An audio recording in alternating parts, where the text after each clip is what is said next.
Avast ye scallywags, make way for Captain Howler. If you're looking for a budget brew focused on going into the red zone, attacking tall, wide, or both at once, while drawing a ton of cards and talking like a pirate, then Pitiless Parley is the deck for you. This week's Build Your Own Precon is a red and blue deck filled with pirates, pirate ships, sharks, and looting, starring Captain Howler, Scourge. Our commander is a 4-mana 5/4 shark pirate that reads, Ward 2, pay 2 life, meaning for an opponent to target the captain, they've got to pay a hefty price. He also reads, whenever you discard one or more cards, target creature gets +2/+0 until end of turn for each card discarded this way. Whenever that creature deals combat damage to a player this turn, you draw a card. This is a very, very interesting concept on a commander. We are no stranger to legends like Inti or Ivora that reward you for discarding cards, but we've never had a commander reward us this much for doing things like looting or rummaging. The ability worded as it is can allow us to go tall, making a single creature really, really big, discarding many cards at once, or go very wide, giving multiple creatures +2/+0 and card draw on connect if we can discard one card at a time. Being able to pick and choose, risk going all in on a single creature to see if it can dodge removal, or spread it out to hedge your bets, is why I named this deck Parlay. It's got layers! Also note that the way that this ability is worded means you don't have to target your creatures alone with it.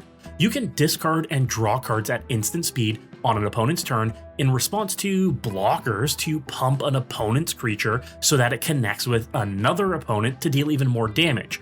And the way that it's worded, you will always be the one drawing the card, not the owner of the creature. One of the things this deck has going for it is pirates, and lots of them. Who knew a common theme with pirates was looting? Whether it be small pirates like the new Marauding Mako, pirates that help us get back our discarded cards like Ghost of Ramirez Di Pietro, or Mary Reed and Anne Bonny to help us discard cards regularly and make some booty, we've got a full crew aboard this voyage.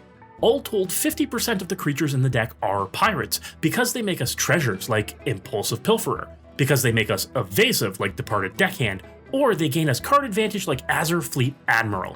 These creatures all work together to shore up our game plan and drop the anchor on our opponents. But that being said, we have just as many non-pirate creatures in the deck too for important utility and synergy, like the incarnations of Anger and Wonder, creatures we're never meant to actually cast but instead intended to be discarded to give our whole board haste and flying. Valuable additions to the list. But importantly, unblockable creatures populate the list too, like Invisible Stalker, Shoreline Looter, and Bladed Agent. The latter of the three being the biggest case for going all in on discarding a few cards and targeting a single creature. It takes just 5 cards discarded to turn Blighted Agent into an unblockable one-hit knockout. Ghostly Pilferer is in the list for these exact same reasons, with the added benefit of being card draw and a reusable, choosable discard engine for us too. He may be unblockable on his own, but it's a card like the Pilferer that lets us go wide on discard targets with Captain Howler. Let's not forget Anye's Ravager. This vampire isn't a pirate, but it does let us discard our whole hand on attack, resulting in a huge pump to a single creature and drawing us 3 new cards right away. It's also got Madness, which means we can choose to discard the Ravager and still cast them. That's a big win and efficiency with our resources. Forgotten Creation does the same thing, but at the beginning of our turns rather than on attack, meaning the combination of these two can be discarding up to 10 plus cards every turn. That's a lot of power to be spreading out with our commander. And I absolutely had to include one of my new favorites, Homunculus Horde, in this brood too. Triggering when we draw our second card each turn to make a copy of itself really starts to get exponential when we're basically assured to draw at least 2 cards on each of our own turns, with plenty of instant speed draw to trigger on an opponent's turn too. These guys can get out of control and win us the game on their own without Captain Howler even seeing the battlefield. And our spells help our game plan out too.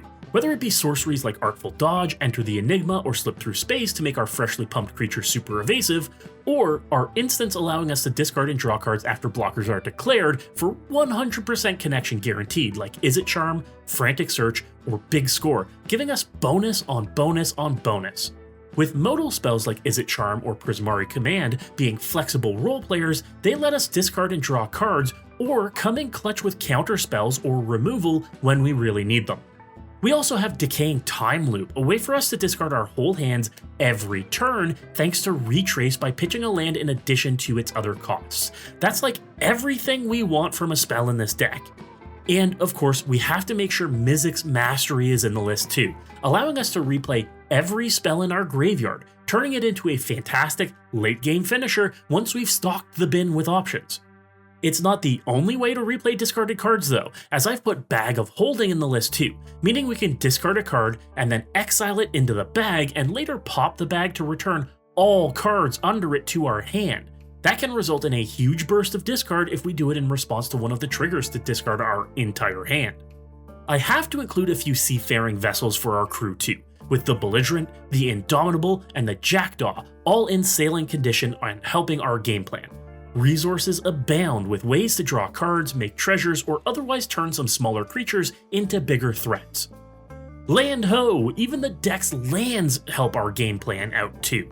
With cycling lands like Lonely Sandbar, Blasted Landscape, or Smoldering Crater, remember that cycling discards the card for the trigger, allowing our fearsome Captain Howler to motivate the crew even more with our lands. We do need to talk about the combo in the deck though, but before we do, remember to hit that subscribe button. Now I'm normally opposed to infinite combos and build your own precons, but much like regular precons that Wizards are releasing, some find their way in, and this is one of those circumstances. You see, Glint-Horn Buccaneer is like kind of perfect in this deck naturally, pinging each opponent when you discard cards and being a pirate. That's everything you want in this deck. The caveat being that he combos to end the game very quickly. See, if you can get a Tandem Lookout or a Curiosity onto Glint-Horn Buccaneer, you now draw 3 cards whenever you discard a card. Both of these say whenever the paired or enchanted creature deals damage to an opponent, any damage, not just combat damage, you draw a card. That means a Glint-Horn with either of these effects on it is a cannon of damage waiting to happen. If you move to your end step with a grip full of cards, you discard to hand size, which triggers the Glint-Horn to damage each opponent, which draws you cards again above hand size. And you've entered a loop where you draw and discard to hand size while pinging each opponent down. Voila, a 2-card combo. Now in making the deck, I could have avoided putting either Tandem Lookout or Curiosity in the list at all, but at the rate you churn through cards in this deck, while discarding your entire hand quite a bit, I'm taking the calculated risk of including the combo as an easy way to end a longer game if you can assemble it. Your primary game plan is still combat, being a fast aggro deck with very high resource generation and a bounty of options to choose from, but every once in a while you need a combo to close things out. Of course, this wouldn't be a build your own precon deck without the pivot. An alternate commander in the 99 we can shift the deck to create a whole new gameplay experience. And in this brew, we've got no lack of options. Mary Reed and Anne Bonny, Captain Storm Cosmium Raider, and Malcolm the Eyes are all in the deck and all pirates, and would all make suitable pivot commanders. But if there's one unifying theme across all of them, it's that they all care about artifacts. So I'd recommend putting Captain Storm Cosmium Raider at the helm in this pivot.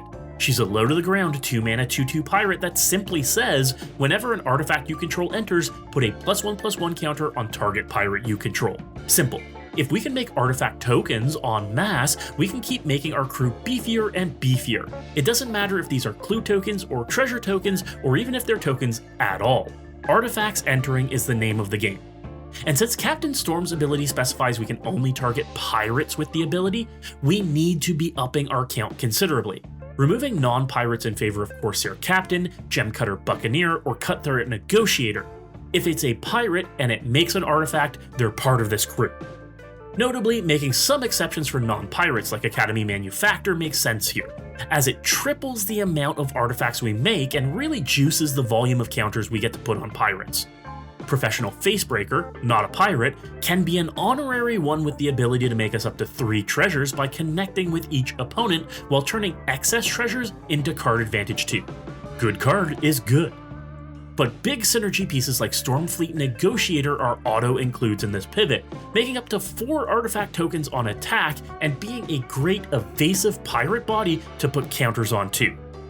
big mana counterspells like Spell Swindle and Access Denied, which make us artifacts equal to the countered spell's mana value, deserve spots in the pivot too, earning us big value and having the synergy really make up for casting a 5 mana counterspell.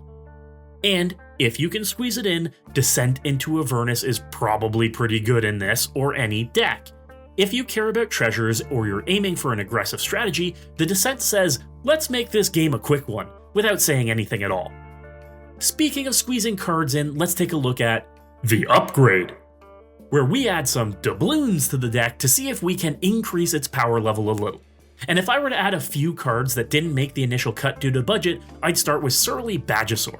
This red dino rewards you for discarding based on what you discard, but with no limit on the triggers. So discarding card after card after card can make the Badgesaur bigger, make you treasures, or start fighting opponents' creatures. It's a great versatile synergy piece.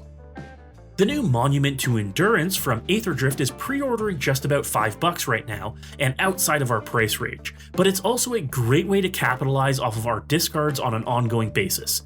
In fact, each turn, as long as we discard 3 cards, we draw a card, make a treasure, and dome each opponent for 3. It should 100% be an include in this deck. Wheels also make a big difference in the list, whether they be on the cheaper side like Windfall, the moderate side like Wheel of Misfortune, or the ludicrously expensive side like Wheel of Fortune. Any opportunity to discard your hand and draw back up is an opportunity for Captain Howler to pump your creatures even more. Lastly, Proph's Eidetic Memory is a card that is just outside of the deck's price range, but makes a big difference, putting +1/+1 counters on a creature equal to the cards you've drawn this turn. It's a more permanent buff and can ensure that even without Captain Howler out, you're turning an unblockable 1/1 into a real threat to opponents' life totals. But let me know in the comments, what would you put in a Captain Howler brew? Would you go with pirates like I have, or would you make a cycling-focused deck? I would love to see your lists. You can find my list linked in the description at my sponsor, MOXFIELD. MOXFIELD is the best deck building platform in the world and makes it easy to see all my brews all year long, all the time. With powerful search tools, you can find the best cards for your deck, and it's easy to brew to your power preference. Be sure to follow my profile while you're there. And if you're looking to pick up any cards, cheap or expensive, head over to my sponsor, Card Trader. Use my promo code right now for 5% off your first order of cards from any TCG. Their Zero system lets you order cards from multiple vendors and have them all shipped to you all at once for savings of time and money. Lastly, if you're looking to sell your cards, head to Card Conduit, the easiest way to sell your cards from Magic, Pokemon, or any other game. You can ship them unsorted to Card Conduit and they'll send you a check. Easy as that. It's the quickest way to sell extra copies or just old stuff you have sitting around. Try them out now. And if you want to see any of my cool brews, check out these other videos on the channel. If you're a fan and haven't hit that subscribe button yet, do it now. But as always folks, good luck and have fun.